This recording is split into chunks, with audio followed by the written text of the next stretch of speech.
compartment. 5.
ತೆಗೆದು ಹೊರಗೆ ಮತ್ತೆ ಅಲ್ಲಿಗೆ ಏನಾಗ್ಬೋದು, ಅಲ್ಲಿಗೆ ಪೊಲೀಸರು ಬರೋದಿಲ್ಲ.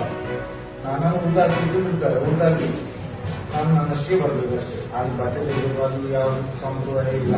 ಒಂದು ದಿನ ಇದು ಪೋಸ್ಟ್ ಮಾರ್ಟಮ್ ಮಾಡೋದಿಲ್ಲ, ಹಾಗೆ ಆಗುದಿಲ್ಲ. ಅದು ಪೋಸ್ಟ್ ಮಾರ್ಟಮ್ ಅಂದ್ರೆ ಈಗ ಇವರು ಮೀನು ಹಿಡಿಲಿಕ್ಕೆ ಅಂತ ಒಂದು ನಮ್ಮ ರೂಂಬೈನವರು ಹೋದ್ರು ರಾತ್ರಿ. ಆಗ ಹೂವಪ್ಪ ಇದ್ರು, ಹೂವಪ್ಪ ಅವರು ಇರುವಾಗ ನೈಟ್ ಮೀನಿನ ಹಾಕಿದವರು ನೀರಲ್ಲಿ ಅದನ್ನು ತೆಗೆದು ಬಂದು ತಾಮ್ರಲ್ಲಿ ಮಸಾಲೆ ಇದರಲ್ಲಿ ಇಟ್ಟು ಪೋಸ್ಟ್ ಮಾರ್ಟಮ್ ಮಾಡಿದ್ರು. ನನ್ನ ಕೈಲೇ ತಿನ್ಸಿದ್ರು.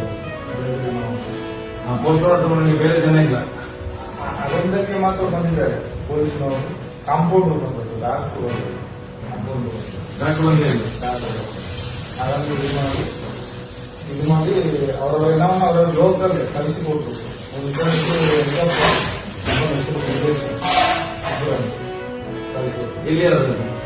ಲೋಕಲ್ ಅಲ್ಲಿ ಮುಂಬೈ ಅದು ಅದೇ ಕತೆ. ಈಗ ಹೂವಪ್ಪ ಅಂತ ಇದ್ದಾರೆ, ಅದು ನಮ್ಗೆ ಹೇಳ್ಬೇಕಾದ್ರೆ ತುಂಬಾ ಕತೆ ಉಂಟು. ನಮ್ಗೆ ಅನ್ಯಾಯ ಎಲ್ಲಿವರೆಗೆ ಮಾಡಿದ್ದಾರೆ ಅಂತ ಹೇಳಿದ್ರೆ, ನಮಗೆ ಮಾಡಿದ ಅನ್ಯಾಯ ದೇವರಿಗೆ ಗೊತ್ತು, ದೊಡ್ಡವ್ರಿಗೆ ಗೊತ್ತಿಲ್ಲ ಅಂತ ಹೇಳ್ತಾರೆ. ಗೊತ್ತಿದ್ದು ಮಾಡ್ತಾರ ಇಲ್ಲಂತ ಮಾಡ್ತಾರ ನಮ್ಗೆ ಗೊತ್ತಿಲ್ಲ. ನಾನು ಅಷ್ಟು ವರ್ಷ ಮಾಡ್ಲಿಕ್ಕೆ 3.5 ಲಕ್ಷ ಕೊಡ್ಬೇಕು.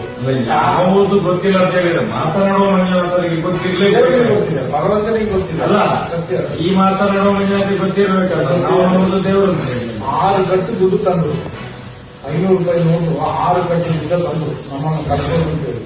ನಮ್ಮನ್ನು ಕಲಿಸಲಿಕ್ಕೆ ಉದ್ದೇಶ ಸೌಜನ್ಯ ಈ ಕಡೆ ಮಾಡೋದಕ್ಕೆ ಕಲಿಸಿದ್ರು ನಮ್ಮ.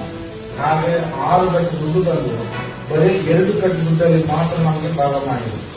ನೆನಪಿಗೆ ನನಗೆ ನನ್ನ ಭಾಗ್ಯ ಹಾಕೊಂಡಿದೆ. ಅಷ್ಟು ಮಾಡಿ ಪ್ರತಾದಾತ್ರ ಲಾರಿಯಲ್ಲಿ ಹೋಗಿ ಕುಂದಿಸಿ ಹೋಗುವ ತನಕ ನನ್ನೊಟ್ಟಿಗೆ ಅಲ್ಲಿ ರಾಜೇಶ್ವರಿ ನಿಂತಾರೆ. ಯಾರು ಅಧ್ಯಕ್ಷ? ಅವರು ಸೂಪರ್ವೈಸರ್ ಧರ್ಮಸ್ಥಳ. ಧರ್ಮಸ್ಥಳದ ನೇತೃತ್ವ ಸೂಪರ್ವೈಸರ್. ನೇತೃತ್ವ ಅಂತ ಹೇಳಿದ್ರೆ ಅದು ಗವರ್ಮೆಂಟ್ ಜಾಗ ಅಲ್ವಾ? ಅದು ಗೌರ್ಮೆಂಟ್ ಜಾಗ. ಮತ್ತೆ ಇವರಿಗೆ ಅಲ್ಲಿ ಇವರ ಸೂಪರ್ವೈಸರ್ ಇರೋದು ಸರ್ಕಾರದ ಇರಬೇಕು. ಸರ್ಕಾರದ ಯಾವುದೂ ಇಲ್ಲ.